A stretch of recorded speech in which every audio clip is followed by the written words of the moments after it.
Очень долго шла подготовка, почти что на протяжении целого года. Но результат нас порадовал. Очень много мастеров будет представлено с Крыма. И у меня получилось представить более 50 своих работ на этой выставке. Я решил не ехать самому и отправить вместо себя сына, для того, чтобы он уже тоже мог посмотреть и представить свои работы.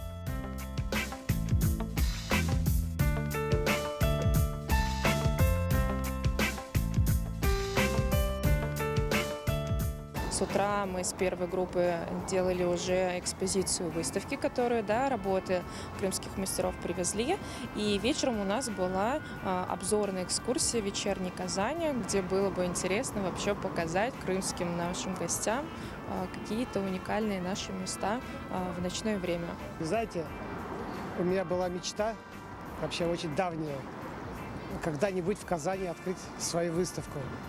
И когда мне предложили сделать ее буквально недавно, это все, проект начался недавно совершенно, я то очень сильно обрадовался и дал согласие участвовать в этой выставке.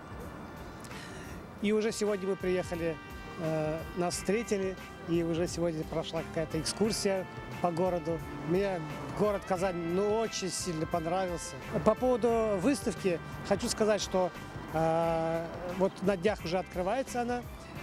Я участвую 15 картинами. Это все старый древний Крым. Это не только старокрымские пейзажи, это пейзажи всего Крыма. Здесь и Ялта будет представлена, и Бахчисарай, и Старый Крым, и другие города. Мы прекрасно знаем нашего мастера по керамике Эдема Ганиева. Его керамика известна не только в Крыму, а далеко за его пределами. Очень много покупателей, очень много друзей у Эдема. И предложили Эдему провести выставку в Казани. Эдем сказал, давайте будем собирать художников и мастеров, потому что я хочу показать весь Крым. Начиная с января 2020 года мы активно занимались над реализацией этого проекта, над подготовкой. А реализация началась, собственно, летом, когда у нас появилась возможность продолжить работу над проектом. Мы сначала отправили работы в Елабугу, здесь проходила выставка, а мы начали подготовку к августовским событиям.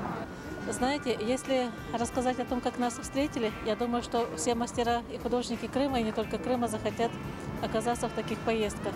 Мы чувствуем себя не просто гостями, мы чувствуем очень дорогими, очень почетными гостями.